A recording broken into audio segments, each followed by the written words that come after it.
Welcome to lecture number 24 of PH 4105, Advanced Mathematical Physics. In the last lecture, we had met a special kind of entity which is of great importance in physics and mathematical physics. This is the differential form. Let us recall that a differential K-form omega is a completely antisymmetric differentiable 0K tensor field, and if you have any tensor, 0K differentiable tensor field, you can make it into a K-form by applying something called the alternator, the curly A operator. And essentially what it does is that it applies all possible permutations on the argument vector fields here and multiplies the resulting function that you get by the sign of the permutation and adds them all up. The division by k factorial essentially ensures that if your tensor field happens to be completely antisymmetric to begin with, that is, it happens to be a k form, then curly AT will just return T back. Now, a special kind of combination, a product, can be defined on the set of all differential forms. So if omega is a k form and eta is a L form, doesn't have to be the same rank, could be two different ranks, then you define the wedge product or the exterior product of omega and eta by first forming a tensor product of omega and eta, which is not necessarily a k plus L form, and then applying the alternator on it to convert that into a k plus L form. Now this wedge product is associative but not commutative in general. If you have a k form omega and an L form eta, then interchanging the order in a wedge product produces an extra factor of minus 1 to the power kl, and what that means is that if either omega or eta has an even rank, then the wedge product will be commutative. If both of them have odd rank, then it will be anti-commutative. Now, if you have a chart u, phi with coordinates x1 through xn, we can actually write omega in this particular form: dxi1 wedge dxi2 wedge dxi3 all the way up to wedge dxik. The wedge product of the coordinate differential one forms form a basis, so to speak, and you multiply this combination by functions omega i1 through ik, and then of course sum up over all the dummy indices. Here omega i1 through ik is nothing but the standard component function for a 0k tensor, the result of omega acting on the coordinate differential vector fields del xi1, del xi2 up to del xik. Knowledge of these functions completely specifies the k form as long as we are within a particular coordinate patch. In fact, for what we are going to talk about today, a new kind of operation on k forms to produce k plus 1 forms is going to be much easier to discuss in terms of the coordinate representation than in the abstract coordinate independent manner, but at least to show you what can be done, we are going to start with the coordinate independent definition of this operation, the so-called exterior derivative.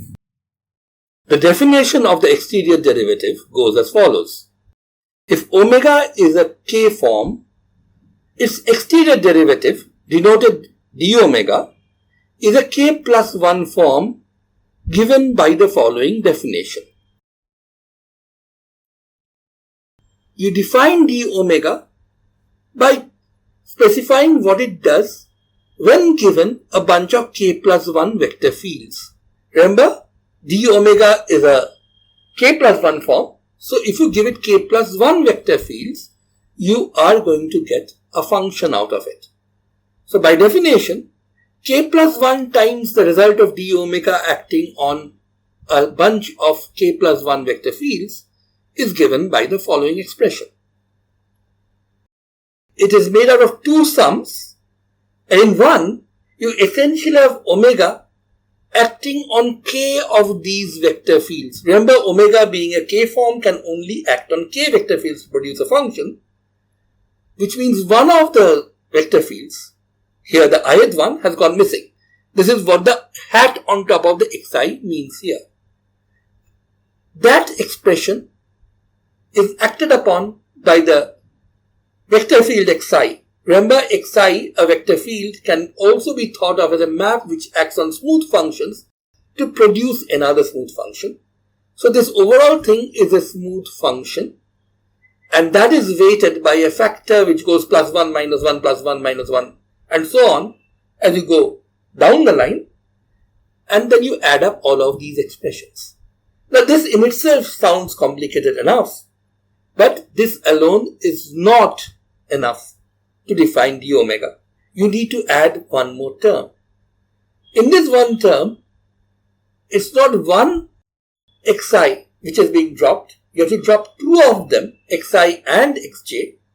Of course, for this to happen, I and j must be different, and therefore we are choosing specifically to say I is less than j here.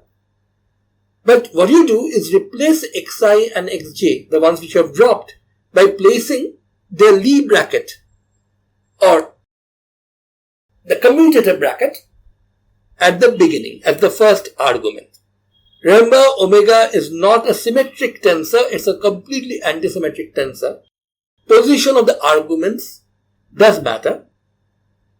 So here, you have to be careful that you have taken xi and xj out and replaced them, and thus made up the whole set of k arguments that omega must have by putting the Lie bracket of xi and xj, which is another vector field, at the first location. This overall thing has to be weighted by a factor given by minus 1 to the power I plus j and summed over. The sum of these two things define d omega for you. This is how the exterior derivative of a k form is defined if you want to do it in a coordinate independent way. Now this seems to be quite a complicated definition, and frankly it is. This is one of the few cases where trying to define something in a coordinate independent manner sort of makes the thing look a lot more complicated than it is. So for most of the practical work, we will actually use the coordinate dependent representation of d omega, which will turn out to be much easier than this. Having said that, you might wonder how anybody landed up with this kind of an expression in the first place. Now that actually is something which I have not found in any textbook, but I'm pretty sure there must be some reference somewhere which describes the procedure. But it's not also very difficult to figure out exactly how you would arrive at this definition, given what you want d omega to be.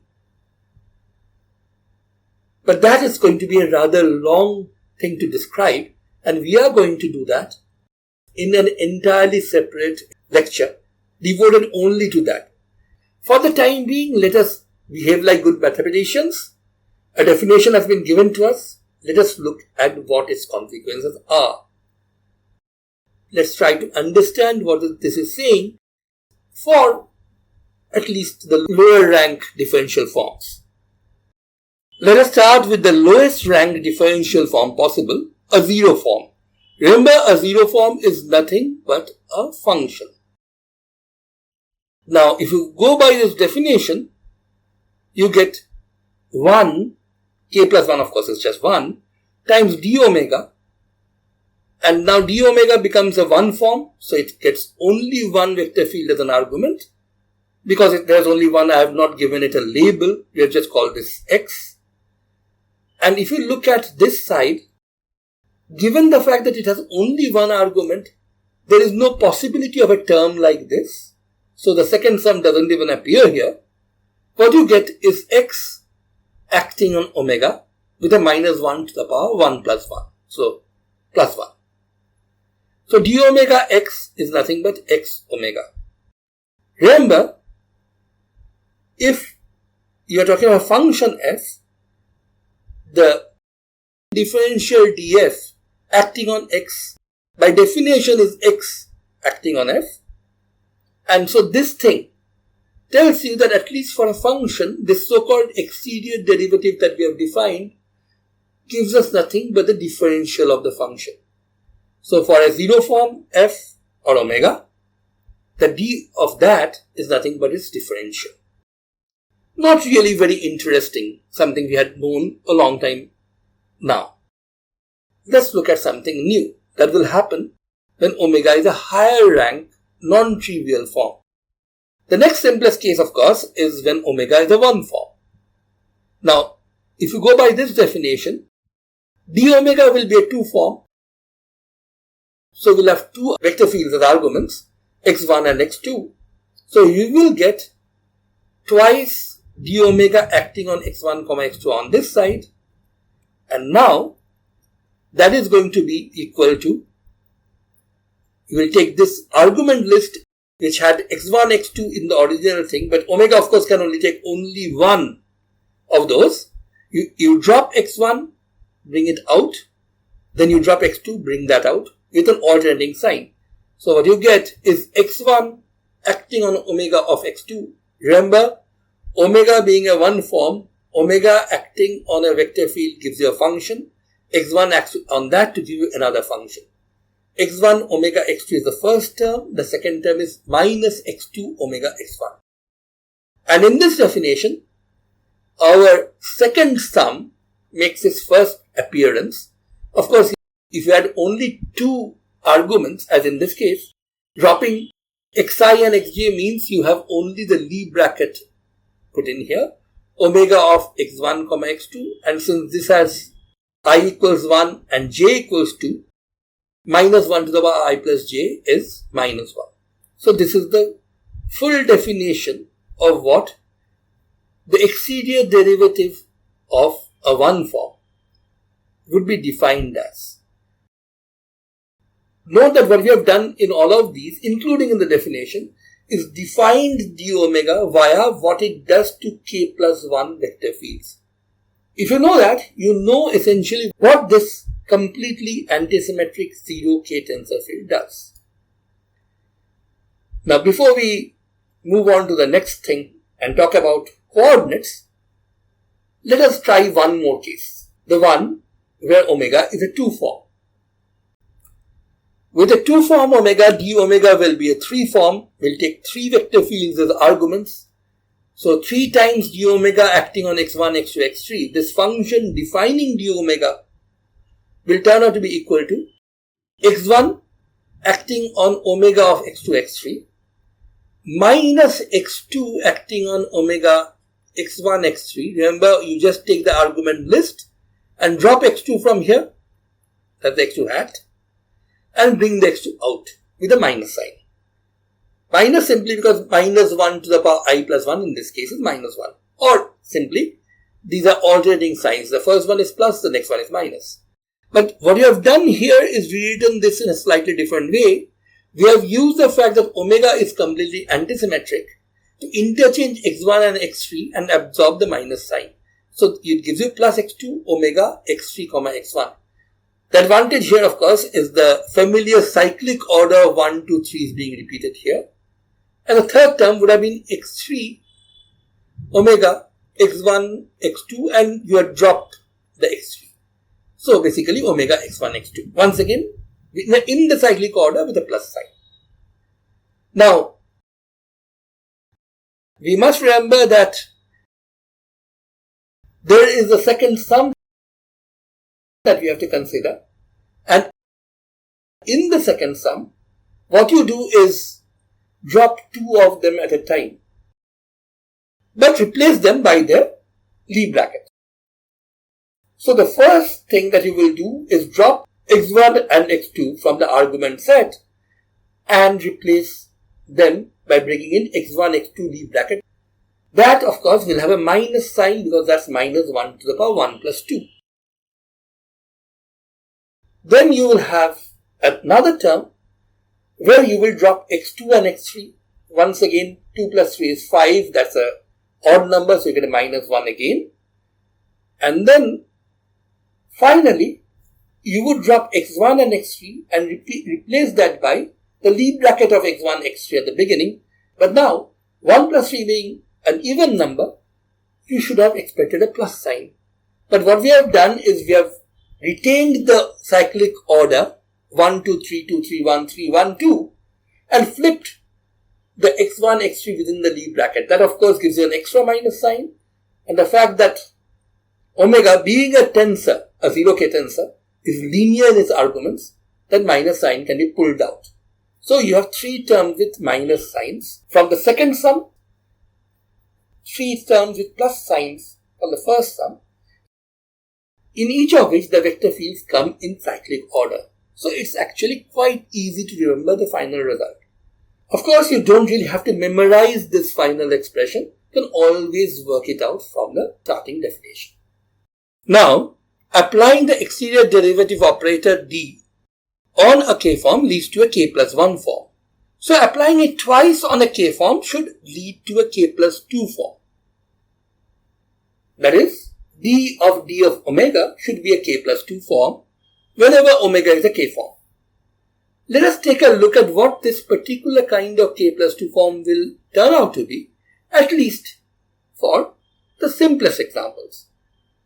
Again, let's start with the simplest case where omega is a member of lambda 0m. It's a 0 form, which essentially means omega is actually a C infinity m function, something which is just a smooth function. Now, d omega, of course, would then belong to lambda 1m, the set of all rank 1 form, or set of all 1 forms. Now, d square omega.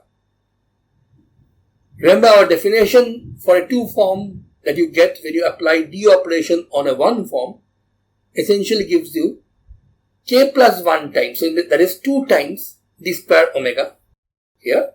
So I've just moved the half to the other side. D square omega x1, x2 is nothing but d of d omega acting on x1, x2. So what you get from the definition of the exterior derivative of 1 form is the following.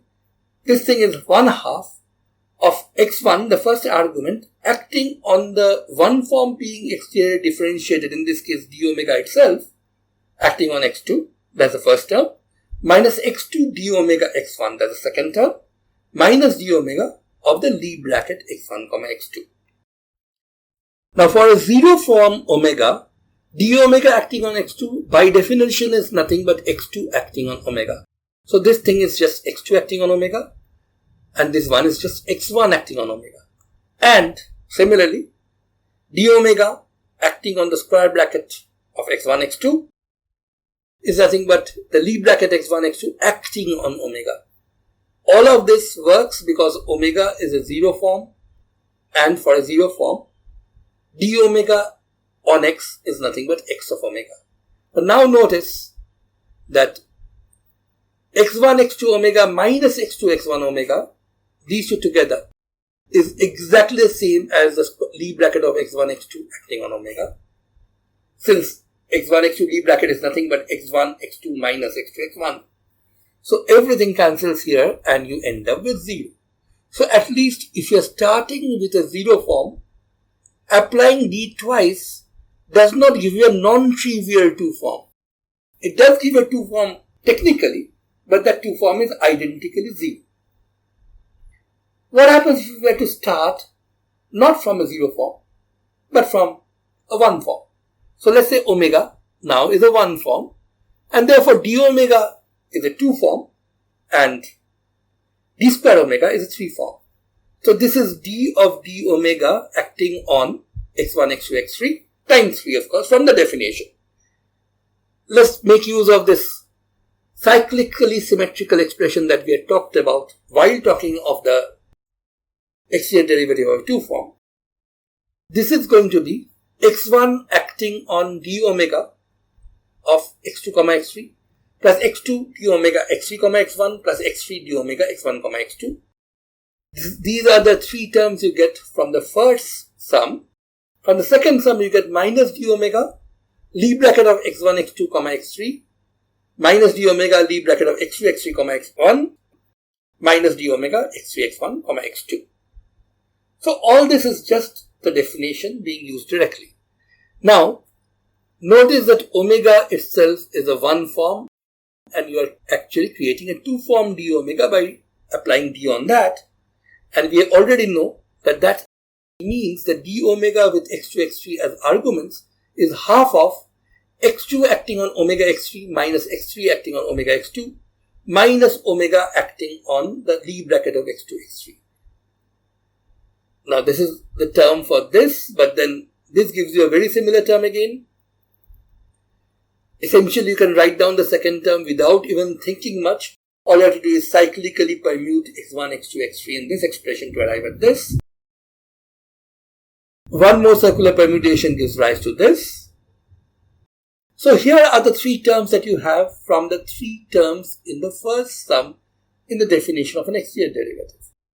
The terms from the second sum will simply be of this form. Note that minus d omega acting on these two vector fields is nothing but this vector field acting on omega x3 minus x3 acting on omega acting on this vector field minus omega with the Lie bracket of x1, x2 bracket with x3. This double Lie bracket as the argument of the third term. And you have exactly similar two terms again. Once again, you can just write down these new terms by cyclically permuting x1, x2, x3. To x2, x3, x1, that gives you this whole thing. To x3, x1, x2 gives you this thing. Let us now examine these terms in some detail. Note that omega x3 here is multiplied by half times x1, x2. In the second line here, omega x3 is actually multiplied, or rather acted upon, by minus half times x2, x1. So if you combine this one and this one, these two together, you actually get half times the Lie bracket of x1 and x2 acting on omega x3.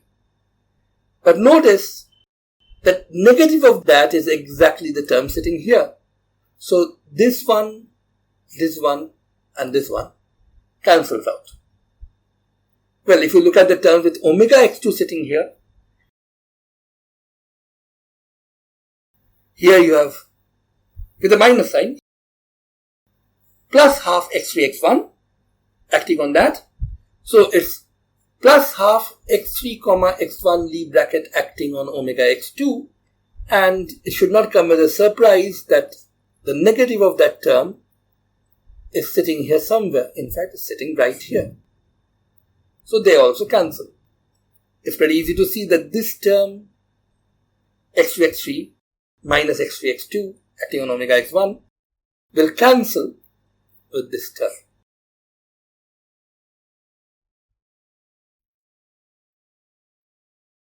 Now, what about the other terms that are there? You have x1 acting on omega of x2, x3 with a minus sign and a half. Here, you have exactly that with two minus signs and a half. So this one and this one cancelled out. This one will find some other term to cancel with, and so will this term.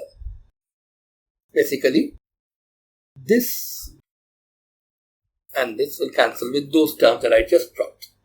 So you're finally left with only three terms out of all of this many. So it's really not as messy as it looks. It's half of omega acting on x1, x2, Lie bracket with x3, plus two more terms which are just cyclic permutations. But now, because of the linearity of a k form, in this case a one form, this expression is half omega, with the arguments being cyclically permuted and summed together. That is, instead of omega acting on this being cyclically permuted, you can also think of omega acting on the cyclical permutation of this expression. But now let me remind you of a very important result that we learned about Lie brackets of this kind before. This added to its cyclic permutation simply gives you 0, which is a very, very simple thing to prove from the definition. So this is really half of omega acting on the null vector field, and since omega is a linear operation acting on a null vector field, it must give you an identically 0 function. So what we have seen so far is d square acting on a 0 form definitely gives you 0. A 1 form also gives you 0. Now I could actually go on step by step for different case, or I could try a proof of this result that d square omega is 0 for not only a 0 form and a 1 form, but for any k form. So we could try a proof of this using the abstract definition. But the proof is way easier using coordinates. Indeed, a lot of results are easier using coordinates. So let us try to figure out what would be a coordinate version of this definition of an exterior derivative, and then let us try to use that to establish various other properties. Now, in terms of coordinates x1, x2 up to xn, the component functions for d omega take the following form. The a1, a2 all the way up to ak plus 1. These are the indices of d omega. K plus 1 times that is of course k plus 1 times d omega acting on the coordinate differential vector fields del del x a1, del del x a2 all the way up to del del x a k plus 1. Now we are going to use this and fit it directly into our definition. Now, if you do that, it's pretty straightforward to see what is going to happen is you will have the minus 1 to the power a plus 1 factor, the alternating plus minus sign factor, and then the ith coordinate differential basis vector, the ith argument here is going to act on what you get when you take omega, give it all these coordinate differential basis vector fields, but drop the ith one from that. And that of course is the same as the a1, a2 up to ak plus 1th component function for omega itself, where of course ai has been dropped. So this is exactly what you are going to end up with. Of course, you also could have thought of the second term here, the term which involves replacing two of the input wave functions by their Lie bracket, but the Lie bracket of any two coordinate differential wave functions is always 0, and therefore one argument that omega gets in the second sum will always be 0, and omega being completely linear, being after all a 0k tensor, the result in each and every one of the terms in the second sum will vanish. So this sum is all that you are going to get when you try to calculate the a1, a2 up to ak plus 1th component function of the exterior derivative d omega. Things actually become a lot clearer if you try to construct the k plus 1 form d omega from this component function. Remember, any k plus 1 form could have been written down in this fashion. You take the component functions and use them as weights for dxa1 wedge dxa2 all the way up to wedge dx ak plus 1. Now, in the next step, what we are going to do is take this expression for the component function that we had just worked out from the definition and plug it in here. So you end up with this particular expression. This term here is nothing but the component function. This is the wedge product of the coordinate differentials, which make up this part here. Now, what we are going to do is, for each one of these terms which has a particular value of I am going to bring that I to the front of all of these I mean, and then try to simplify the expression further. Now in order to jump in front of the I minus 1 dx's which sit in front of dxai, you are going to end up with a minus 1 to the I minus 1. Now these two together give you plus 1. So basically what you are going to get is 1 over k plus 1, sum from I equal to 1 to k plus 1 of del x ai, but I'm just calling that del x, is just a dummy index. So let's call that del x alpha, and this dxai I'm calling dx alpha. This is the form that you are going to take. And what I've done is all these other indices I'm going to call dxb1, dxb2 up to dxbk.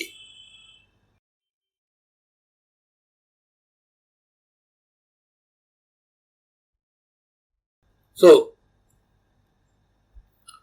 all these a1, a2 up to ak plus 1 with the ai dropped is what I'm going to call b1, b2 up to bk. Now I've done it here, I've also done it here. So as long as we change dummy indices consistently, this expression is going to be perfectly fine. But the important thing is, up to this stage, the ith one was playing a special role. It was being dropped from this sequence and being brought to the front. Here on the other hand, all of these are completely devoid of this particular I that we are talking about. And it's easy to see that all you are doing here is this part is nothing but the differential of the function omega b1 to bk, and you are just wedging that with dxb1 through dxbk. Now, in this whole expression, there is really no I. As a result, each one of the terms in this sum are one and the same, and because they are one and the same, you just get k plus 1 times any one of these, and the k plus 1 here cancels out. So finally, you end up with this result. If omega is written in the component version as omega I1 through ik, dxi1, wedge dxi2 to dxik, then d omega is simply differential of this component function contracted with dxi1, contracted with dxi2 to dxik. So note that the rather complicated looking two-sum expression that we had for the exterior derivative in terms of a coordinate independent expression becomes a very, very simple thing in this form. You just take the differential of the component function, wedge it with the rest of the coordinate differentials that are already present. That's it. Now, it's rather obvious that this coordinate-based definition is, on the face of it, a lot simpler than the coordinate-independent definition that we had started out with, and it should also be way easier to work with. But before we go on to establishing some general results using this coordinate-based version, we should address two issues. And actually some of you may have already caught on to the fact that I have actually pulled a fast one here. I have reconstructed d omega from the component functions, assuming that it is a k plus 1 form. Now, in all the discussion that went on today, I have not really shown you that d omega as defined is actually a k plus 1 form. Of course, this coordinate dependent version is obviously a k plus 1 form because it's the wedge product of k plus 1 differentials d of omega and d of xi1, d of xi2 all the way up to d of xik. But the original definition that we started out with, how do we know that this is the k plus 1 form at all? Before we actually trust this result that we have written down, we should first show that this is actually a k plus 1 form, and only then would this proof really work. In addition to this, let me also say that I personally find this approach that I have taken to derive the expression for d omega in coordinates rather cumbersome. Indeed, if we first took the trouble to prove that the d omega expression that we had written down is actually a k plus 1 form and derived a few properties from the definition itself, arriving at this particular form of the final expression would really be very, very simple. We are going to do all that in the next lecture. But before folding up today, let me try to convince you that this exterior derivative is something that you have already seen before, maybe in a slightly different form. In order to do that, I am going to make use of the coordinate dependent version that we have just quote-unquote derived. I'm still putting the derived within quotes simply because we have not really established from the definition that d omega really gives us a k plus 1 form. We have just assumed that when we wrote down this expression. But this result is correct, and we are going to just illustrate what this means for a very simple case. And this simple case again should be something which is very familiar. In fact, this is the example we used the last lecture as well, where the manifold is nothing but three-dimensional space, Euclidean space. Our coordinates are just x, y, z, and say a typical one form there could be of the form f dx plus g dy plus h dz. These are coordinate differential one forms, and f, g, h are just functions. And for the purpose I have in mind, it may be better if I wrote f, g and h as ax, ay and az. Sort of trying to invoke in your minds the notion of three components of a vector. But let's try to see what d omega will be starting from the definition. D omega will simply be, according to our result, dax wedge dx plus day wedge dy plus daz wedge dz. Now these component functions are just ordinary functions. So dax is nothing but del ax del x dx plus del ax del y dy plus del az del z dz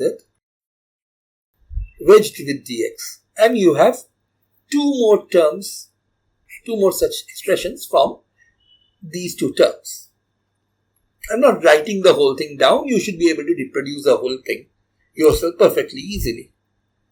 But now note that if you were to wedge these two, dx wedge dx of course is 0. Remember, a wedge product of two one forms anti-commute, so the wedge products of two identical one forms must vanish. So this term is not there. And here you have del ax del y dy wedge dx. Now if you want to retain the standard order dx wedge dy, this will come with minus del ax del y. Now there will be one more term where you will get dy wedge dx. You will get that from this term day wedge dy, where you will have a term like del ay del x dx, which comes from day, part of it, wedged with dy. I am not writing down the other terms, but again you should get the drift. What you get ultimately is del x of ay minus del y of ax dx wedge dy plus, of course, terms with dy wedge dz and dz wedge dx. Now this is something which should be very familiar to all of you, at least if you think of ax, ay, az as components of a vector. These are nothing but, this one in particular is nothing but the z component of the curl of that vector field, and you get the x and the y components from the other two coefficients. So in a way, if you are starting with a one form, the exterior derivative essentially reconstructs for you the curl.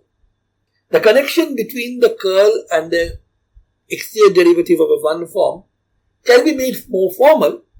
We will do that later. But for the time being, note that the rather important operation that we had used in vector analysis also shows its face here.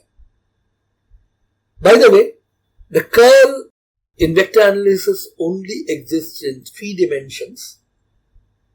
However, you could have a one form in any number of dimensions, any Rn, and you could calculate its exterior derivative using this prescription.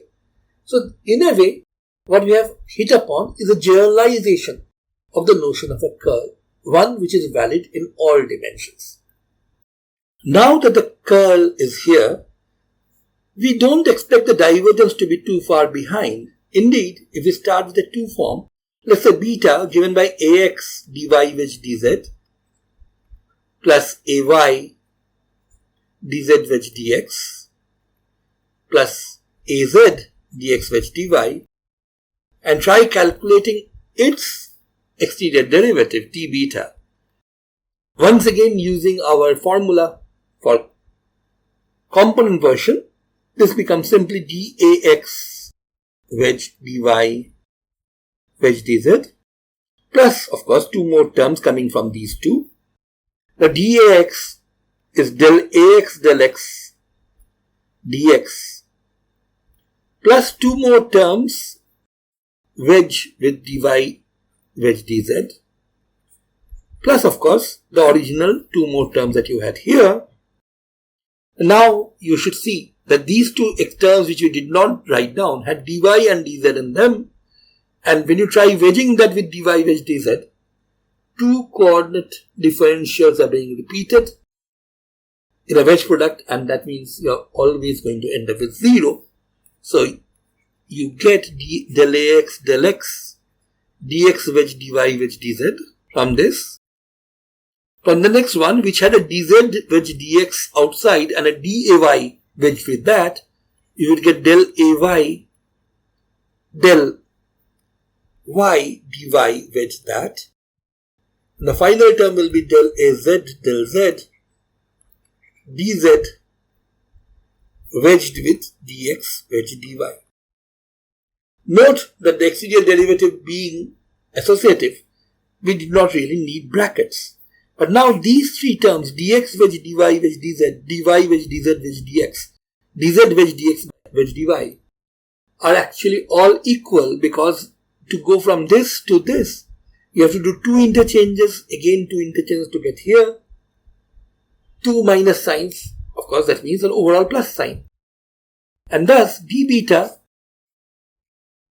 which is a 3 form, is a multiple of the elementary 3 form in 3 dimensions, dx wedge dy wedge dz.